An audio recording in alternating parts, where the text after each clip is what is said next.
Thank you. So how many of you know where Kenya is? Okay. I I have asked some of you where Kenya is. They say Kenya is in Nairobi. But let me correct you. Nairobi is in Kenya. Yeah, and let me show you the where the country of Kenya is. That is the country of Kenya. It is in eastern part of Africa. And what you see, the blue on your right, it is the Indian Ocean. Sure. Yeah, and the blue lake you see on your left, that is Lake Victoria. So we are surrounded by Tanzania, Uganda, Ethiopia, to the north, and also Somali to the east. And Kenya is a little bit smaller than Texas. If you see the square kilometers for Texas and also Kenya, the country of Kenya is about the same. Texas is a little bit bigger, but they're about the same. So so that and the equator, I think probably those who are seated close to the screen, you can see the red dot across the map. That is the equator. Equator runs through Kenya, the middle of Kenya. And therefore, we receive 12 hours during the day and 12 hours during the night. Yeah, only around. There's no like saving time or fall back. It is the same. The hours are the same all year around.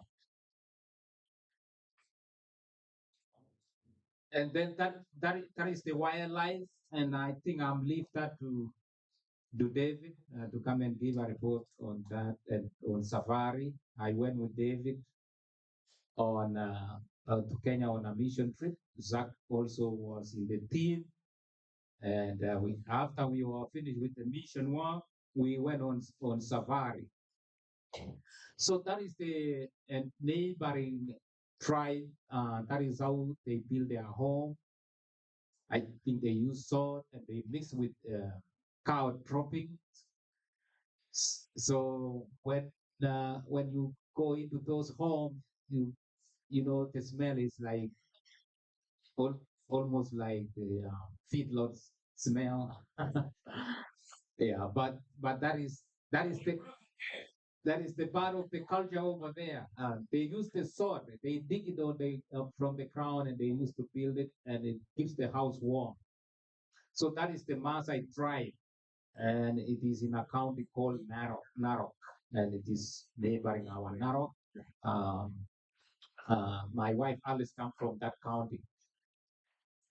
So if you ever go to Kenya, you can visit those places. And that is our town, hometown. That is how it looks like.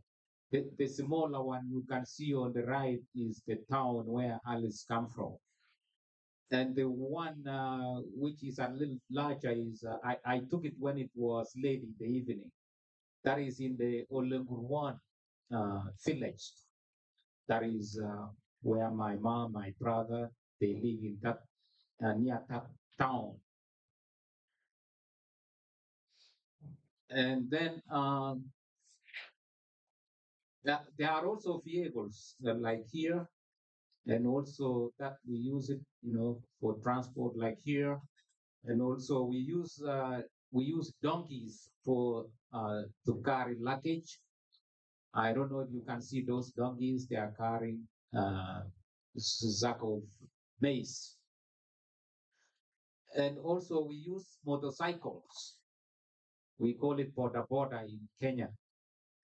So yeah, I was getting a ride from one of the motorcycle riders there. And so that is the town. In town, there are a lot of motorcycles and on the highway. And sometimes they can be scary because some of the motorcycle riders they don't follow traffic rules. They pass you on the left or right, so you just have to be careful. And that is the church. I was laying the foundation with some masonry people. I was laying foundation for the children Christian education unit. It is for the children Sunday school. So I was laying foundation there, and then when it was completed, uh, David over here went and dedicated it. So I want to leave it from there. I want to leave Dave to continue from there.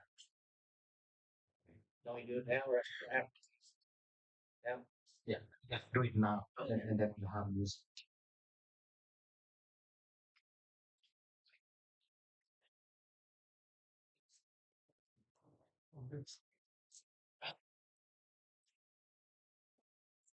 Okay. See if I can get the slideshow to work. Okay. Uh, when Ezekiel came to our church in Lenexa, he talked about going on a mission trip to Kenya, and I said, I'm in. And it ended up being Ezekiel, his son Zach, and myself. So I'm just going to tell a little bit about what happened. If anybody wants to go with him, there might be some pointers to make the trip a little bit better than what I had. I had some fun times. It was a great trip, but you'll hear some things that happened. We were going to fly out on a Thursday, so on the Friday before, uh, we applied for our visas. You have to have a visa to enter the country, and it's done electronically. I submitted it, and on Monday I had an email that said, "Congratulations, you got your visa." Well, I didn't check with Ezekiel, and all I had was an email. I didn't actually have the visa. And so on Wednesday, we're scrambling around. He's calling the embassy in Washington, D.C. I'm calling the consulate in Los Angeles, trying to make sure I have a visa before he goes. You have to have one before you leave. Well, turned out their computer system was down, and they said to go ahead. We'll take care of it when we get to Nairobi.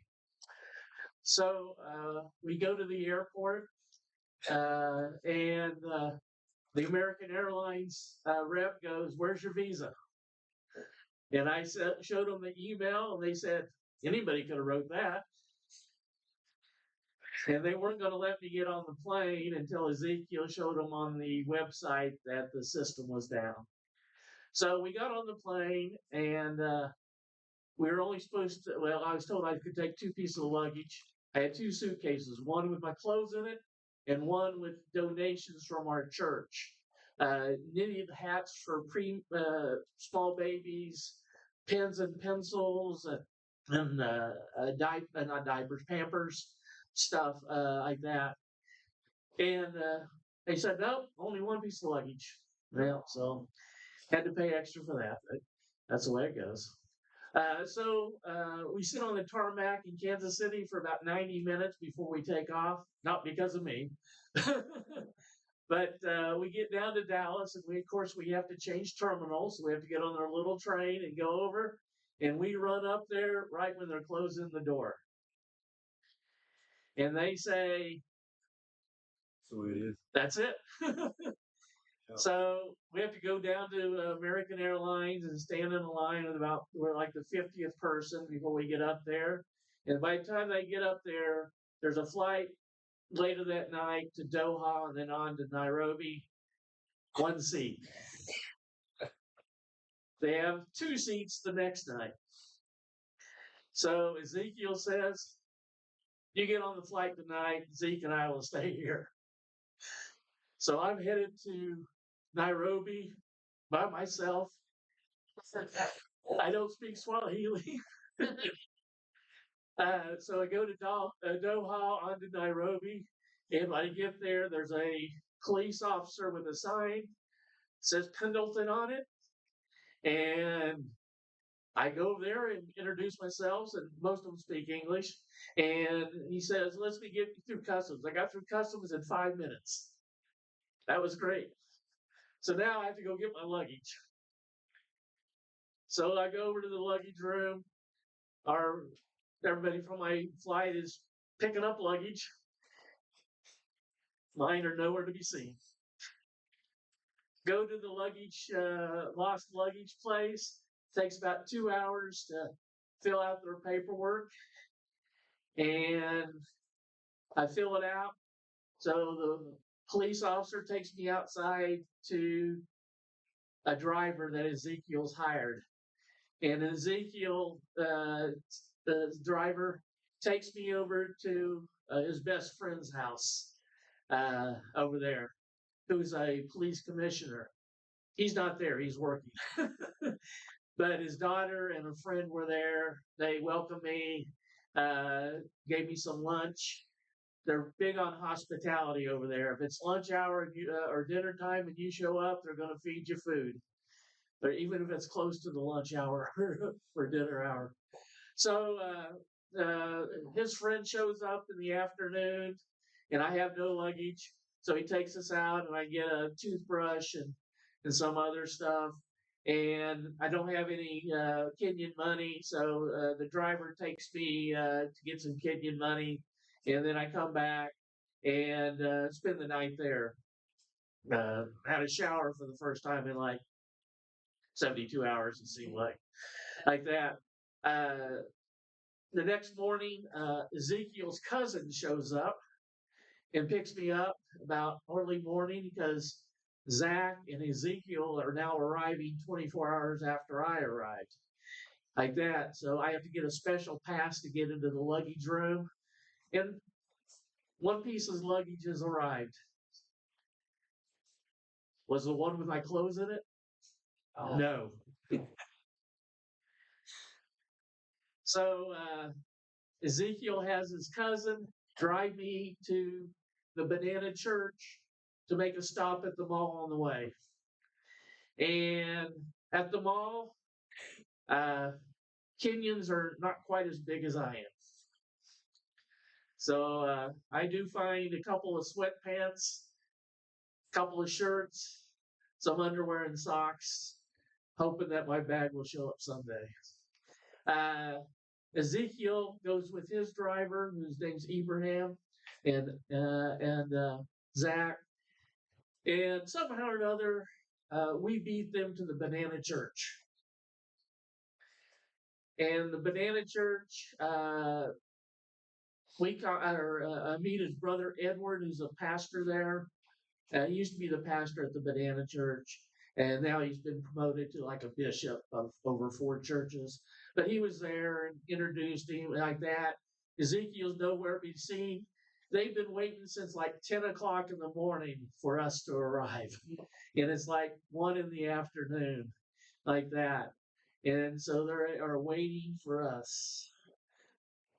I'm in the clothes that I flew in on at this time. So here's the church that is the main church for them. And these are the people waiting for us. Yeah, we're going to be like a tennis match back and forth between the slides and me. And then this is the church that we helped build. Lenexa United Methodist Church provided the funds for the youth church here. And this is the reason that we came over, or part of the reason we came over. And finally, Ezekiel told Edward to tell me, go ahead and dedicate it anyway. Start without us. So here's the plaque that is there at the Banana Church. Now, banana is not like the fruit. This means poor, basically, in their language. Yeah, that's the area that's it's poor, and so. But my name I guess, will be forever in this tiny town over there. So, and here's inside the church. This is me taking a picture of people taking a picture of me. They borrowed the chairs from the big church because they don't have any chairs in the youth church yet, like that. So we get up and the Edward talks, the local pastor talks, the youth pastor talks, the area youth pastor or coordinator talks, and then it's my turn. I'm not a very good speaker, but I get up there and I thank everybody while somebody's Edward's translating this into Swahili for people to say. And I was about done with as much as talking as I could do in 2 minutes or so, which is a short period of time for them. And Ezekiel and Zach arrive just in time to save me. And afterwards, we eat. And here's a picture of the afterwards. I went back and took some pictures on the inside of how the church looked. Here's the rafters in the ceiling. This is the youth church, so we have some. They took some verses out of the Bible and had people paint them.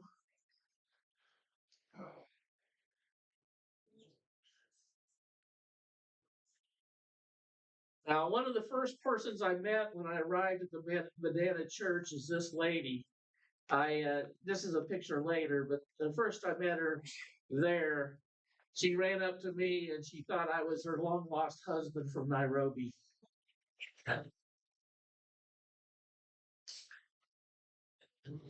Edwards just so pointed at her head a little bit, or at his head a little bit, like that. So after the thing, they fed us, and we went outside, and they gave us each of these blankets. These blankets are big in Kenya. I think they made me an honorary Maasai warrior, but I'm not for sure. Uh, I'm about as far off as a Maasai warrior can be. Maasai warriors are about this tall, weigh about 130 pounds, like that. I think you might be married to that. It could be. Uh, Actually, the Maasai's are the only ones that can carry weapons in Kenya. They're allowed to carry a dagger like that, but nobody else is except for the Maasai.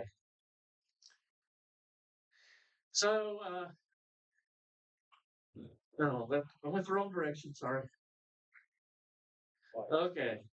But this is the reason we went there. The second reason is that we went on a water purification project.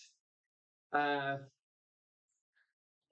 church raised enough funds to build 67 of these kits, I think. Yeah, I think the number is 67. I could be wrong on that. But it's made out of 2 5-gallon buckets like you get at Home Depot. And I didn't know until this that plastic comes in 5 categories: 1, 2, 3, 4, and 5. To do this, you need category 4 or 5 because those last. 1, 2, 3 don't last. But what you do is that we drill a hole in the bottom of the top bucket and install a filter. It's about the size of my 2 fists together, a little bit skinnier, but a filter goes in there, and then a plastic tube comes out into a hole at the top of the bottom bucket, and then there's a spigot at the bottom of that bucket. So we drill 3 holes, put in 2 objects, and when you're done, this is a family-sized water purification kit for a family of 8. It will provide enough water for a family of 8 for 25 years if they do the maintenance on it. And the maintenance is simple. The first day of each month, they have a syringe that you fill with clean water and wash the filter monthly.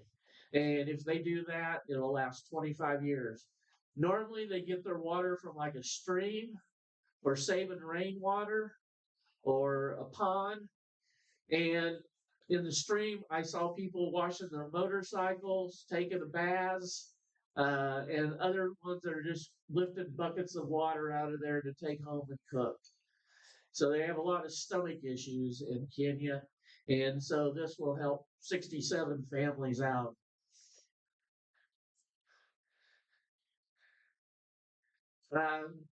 This is me explaining the filtration system to the members of the Banana Church, because those are the first ones that were to get the kits. Our power drill went out, so Ezekiel left to try to get it recharged. And while he was gone, he told me to tell them how it worked. Luckily, we had a young man named Brian who spoke great English and Swahili, and he translated for me. And so he translated, telling them about how to take care of it and everything. And this is bucket number one. This is I think that's the pastor for the Banana Church, and that's the lady that was selected to have bucket number one, like that. And this is bucket number 19. Now, we had 40 buckets, which could make, 80 buckets, which could make 40 kits. But with no drill, we couldn't continue there. So we went home. We went to Pastor Ezekiel's mother's house, and we found a electrical outlet and a electrical drill. And so now we were able to make the other 20 in a short amount of time. We had an assembly line between Ezekiel, Zach, Abraham, Brian, and I. And the 5 of us went through and made 40 kits. Now, the reason we didn't make 67 kits is that Edward had purchased the buckets there, and he hadn't purchased the other 54 at the time.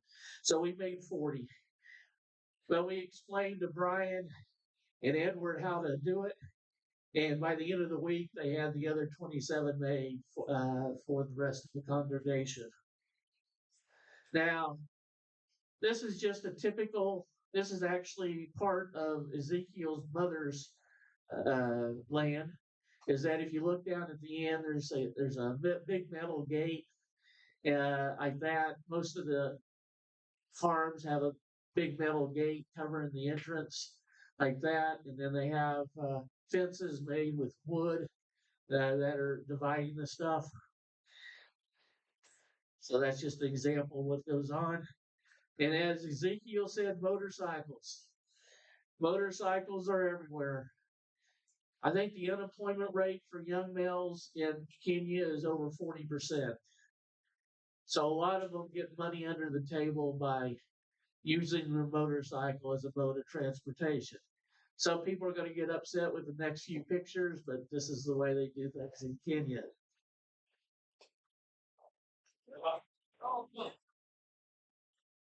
Taxi service to go take kids to school. I think that's 6 kids in the motorcycle rider. And they don't stop when it rains, and it rains a lot in Kenya, especially in July. All these have these little umbrella tops that go on them. So they put those up, and boom, they continue to work.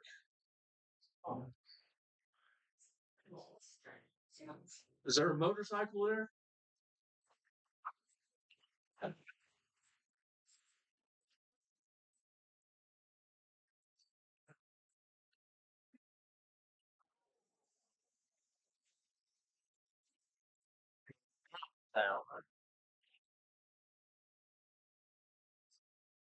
Motorcycle can be a delivery van.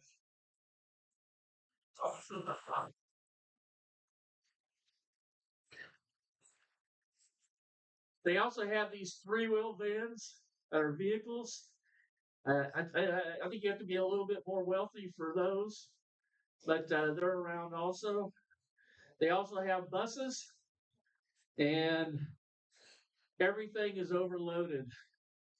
They have a saying in Kenya, there's always room for one more. Now, the Kenyan people are entrepreneurs. They are doing things they can to make money. Here's a guy I ran across. He's selling leather belts and stuff, trying to make a living. Now, when you drive on the roads over there are speed limits, but what really slows you down are the speed bumps.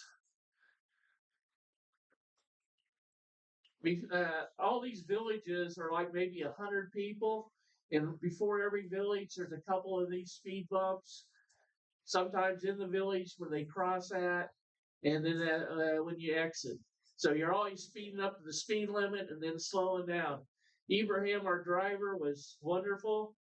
I stopped watching the country side at sometimes just because I didn't want to have a heart attack. The thing about it is I never saw an accident while I was over there like that. And those speed bumps come out of nowhere. This is a place where a crossing. Now, one of the places over there is called the Great Rift Valley. Here's a picture of it. This is on. I'm a scout or scouter, and Lord Baden Powell, the founder of the scouting, is buried in Kenya, and that's the one thing I wanted to do over there. So we went up to Thompson Falls, passed by. We stopped real quick, and there's Zach. Oh, that's me. I actually got a picture of Zach, but I didn't put it in there. But there's me. Uh, they take your picture or like that, and then they negotiate for the money.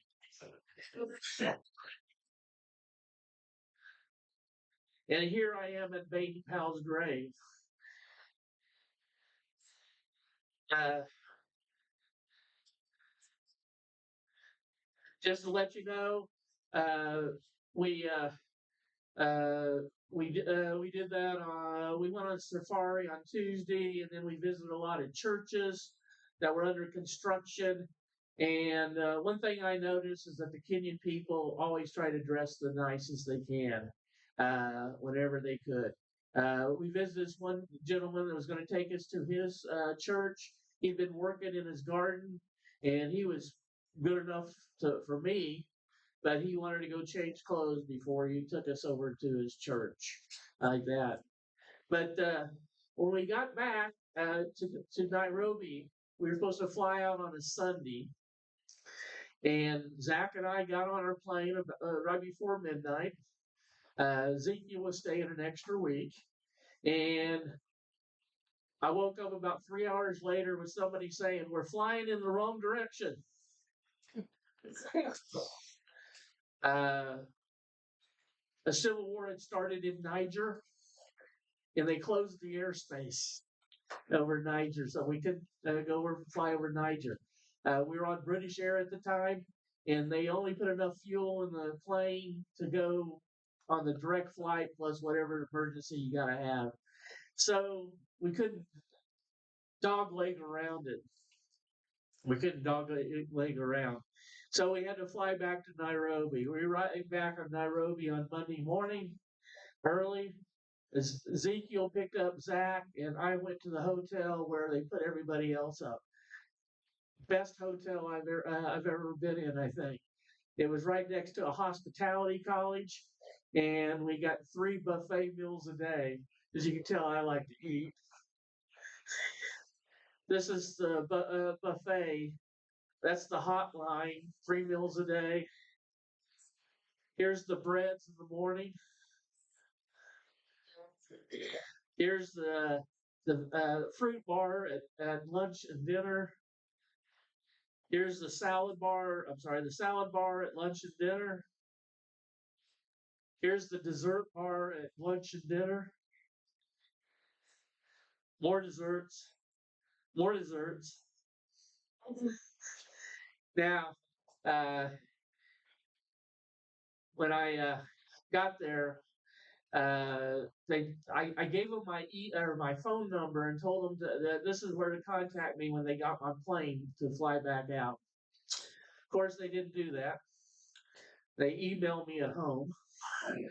That wasn't doing me much good in Kenya. So Tuesday morning, I woke up. I still didn't have a flight. I texted my daughter who works for American Airlines. She's a flight attendant. Told her I needed to get out. 3 hours later, she had a flight for me on Lufthansa to Germany and then back to Chicago and then back home again. No extra charge. So that was great. Like that. Uh, During the meals there, when we were at another hotel, uh, the temperature during the day was like low 50s at the start of the day, 70s during the afternoon. So they provide you these little charcoal heaters to keep you warm during meals. This is a typical meal at the buffet. Now, we did go on a safari on Tuesday. Here's a sleeping male lion. He must have just killed something. They sleep like 23 hours a day. Here's a sleeping lioness. That's about 8 feet from our vehicle. We had a Maasai warrior who was our guide, and he was great. Here's 3 young lions just sitting up on this little hill that are uh, less than 10 feet from me. Zebras. Here's the zebras that are crossing the river. I was hoping to see a crocodile get one, but didn't happen. You know, that happens on National Geographic all the time. You know, but no luck. There's an elephant with her calf. Walked about 12 feet in front of our vehicle. We didn't see a lot of giraffes. We saw like 3. We saw wildebeest all over like that. They were just all over. So, uh, oh, I forgot about my luggage. I did get my luggage. Is after we visited the gravesite of Baden Powell and got back to Nairobi on Saturday night. So we were leaving on Sunday. So I got my luggage for one day. So lessons learned: take your toothbrush, your pills, and a change of clothes with you on your carry-on. Make sure you do your visa early, like that. Only take one bag, like that. But have a great time. I mean, I had a wonderful time. The people are super friendly. Uh, they uh, they just feed us, you know, all the time. Luckily tonight we didn't get any peas because I think I had peas at every meal I ate in Kenya because that's a big vegetable for them. But they were all right. And lastly, when you're at a family's house and you're eating a meal, do not clean your plate. Do not clean your plate. If you clean your plate, that means you want more. So make sure you just leave a little dab on the side so you can say, I've had enough. So make sure you do that. Took me a couple days to learn that, like that, because I grew up in Kansas, southeast Kansas, and you know if you take it on your plate, it's going down. Even if you have to sit there all night. So I had a tough time, you know, doing that. Any questions? Did you bring your wife home? Actually, I ran into her again, and that was when I took that second picture of her. We slowed down because the roads were bad. Getting to I think it was on the way to Ezekiel's mother's house. The roads were really bad, and that's where she saw us and ran over. And now I was no longer her husband from Nairobi. I was her long lost brother. So I don't know how I went from being the husband to the brother, but you know, like that. But she remembered us. And oh, that's another thing. When I was the first white person in many of the villages we visited, the white man, and the kids always wanted to come up and rub my arm to make sure that you know I didn't have white paint on or something. And another thing they do in Kenya is they shake hands. Even the little 3-year-olds, they reach out their hand for a handshake. And when you come up to a group, you have to shake everybody's hand that's in the group. And when you leave, you got to shake everybody's hand that's in the group. And if it's a woman, you shake her hand if she extends her hand first. But I don't know what they did during COVID. But, I mean, the handshaking is very, very important over there, like that. Any other questions? I mean, there was parts of the trip that were interesting, but it was well worth it. And the best part about it is 67 families now have clean drinking water, and made a small dent in the issues over there. Okay. Thanks very much.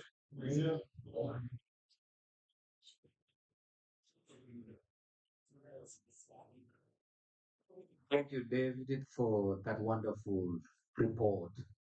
Now you can see if you go to Kenya, you will survive. You just have to be very organized to the details that Dave was doing. So to avoid the frustration that David went with the loss of luggage and some other stuff, we are going to